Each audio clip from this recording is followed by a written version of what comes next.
because of some time constraints of building the bus, I've just been too busy to do this kind of thing and edit movies. So this has all been insulated. You'll see a bit of insulation if you look like way back here. I insulated every wall so that the refrigerator would be insulated, but also because this is vented in the back here and it's vented down here at the bottom, that means that this box is essentially outside for all intents and purposes. If it's freezing outside, it's gonna be freezing in here. So what I've done is I've insulated everything here, and then the refrigerator is gonna fill this void. This is practically an exterior wall. And this fits the specifications on the Norcold refrigerator perfectly. So now we're ready to put the refrigerator in. This is the fan for the bathroom. This fan is pumped into here and it has the same venting, it uses the same vent system as the refrigerator. So it's kind of like kills two birds with one stone. We only had to poke one hole in the outside of the bus to vent the fan and the refrigerator. I just used a piece of 1/4 inch plywood to go on the outside. The refrigerator is in and it looks awesome. Good job, babe. You did it.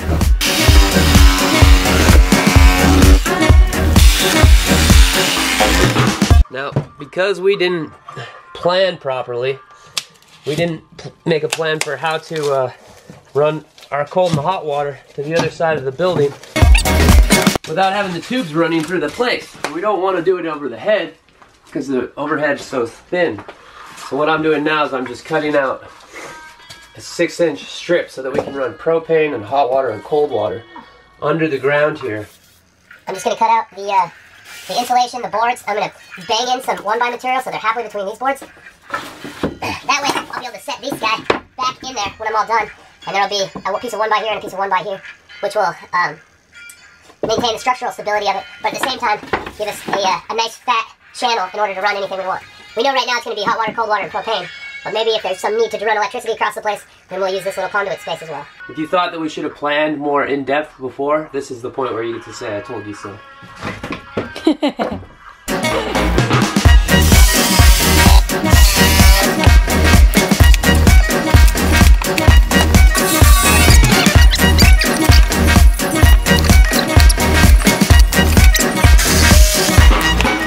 Okay, so now I'm going to be working on the furnace. This is a suburban furnace. Basically what it does is, these are the ducts. This is where you put like tubes in here and you run them around the house and then they spit out hot air. This specific unit needs to use 4 of these, but luckily there's 2 on the sides. So we're gonna use these 2 to go that way. And we're gonna use these 2 to go that way. This whole area here sucks in ambient air, meaning it needs to be open enough to accept air from the outside.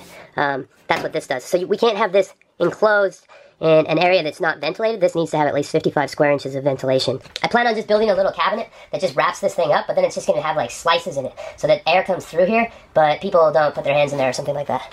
Another part of the furnace is that furnaces have to take in air from the outside and use that air to burn the propane. And so it takes in propane, it takes in air from the outside via this tube, and it burns it, and then it exhausts hot exhaust air from the burning process through here. Now this actually has to go outside.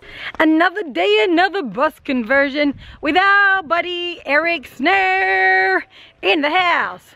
Well, I should say in the bus. Ha ha! Good. So we're working on plumbing? Yeah, we're doing the supply lines now. Supply lines are going in. The shower is what I'm doing right now. Cool. So you got the pecs under here.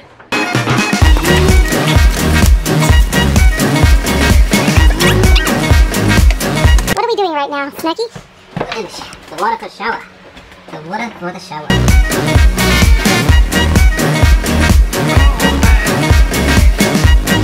So our friend Tate came and surprised us and helped us on the bus today. Thanks for helping me sand and chat, Tate. Natürlich, yeah, we're standing and chatting. You rock!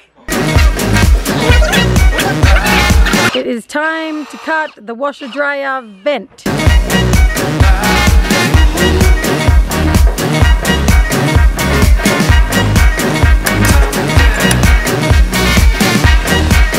That's gross. I burned my hand while grinding today, so now I'm going to start wearing leather gloves.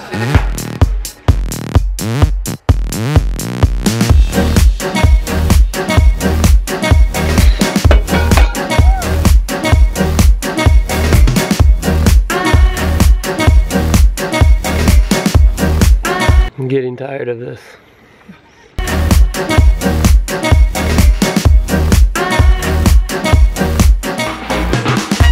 This is the inside cavity for the water heater.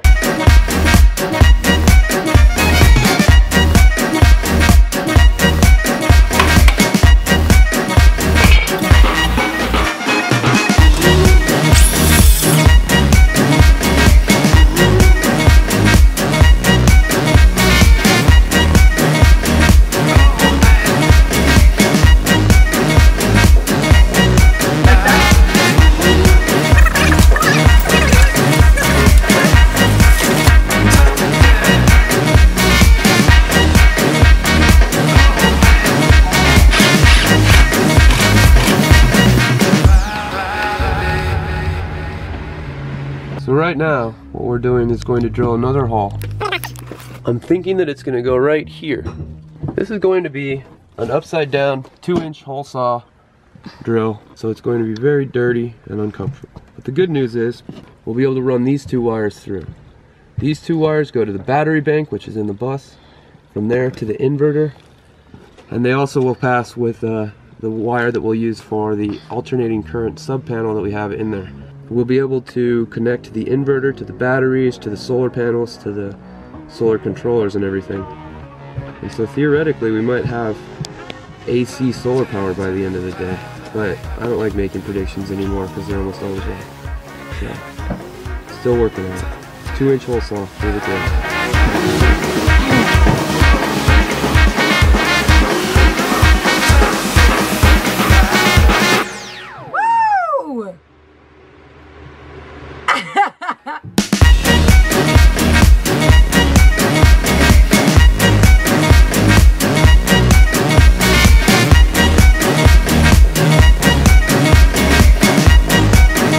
It's in. Good job, babe.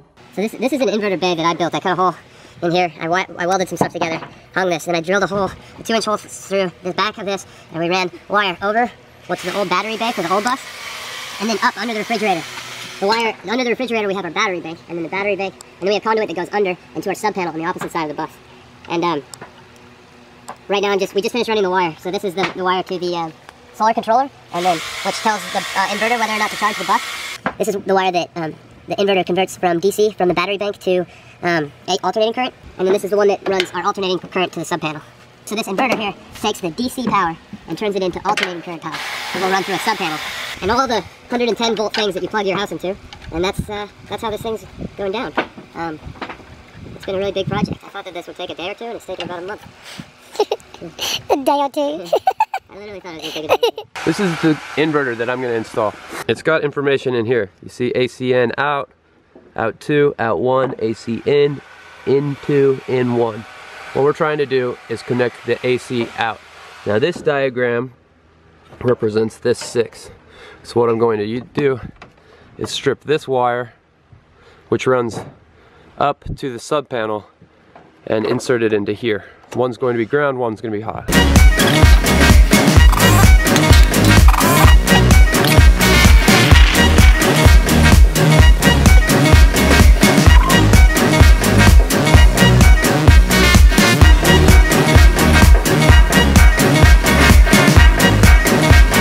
Okay, so now we're hooking up the battery cables, but the battery cables aren't hooked to any batteries, right? Correct. So the black one's gonna be easy, but the red one I need to cut and put through that fuse. This red wire needs to run through a fuse before it hits the battery bank. So I'm going to cut the red at this point, and then I'm going to put that into there, and then this part I'm leaving enough room so that we can wire it up. It'll be either to wire to here, and then when we move this thing in, it'll be right about there.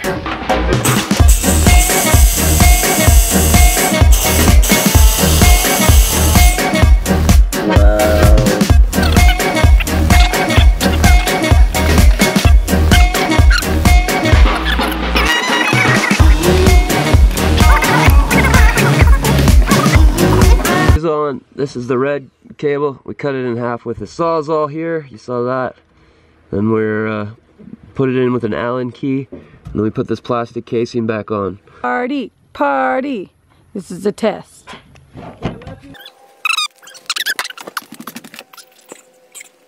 So far, so good. Whoa.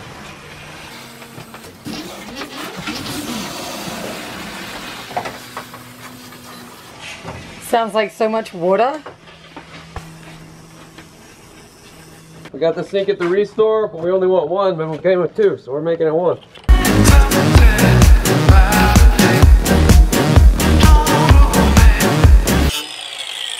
That wasn't so hard, was it? Woo! Look at that sink. Good job, babe.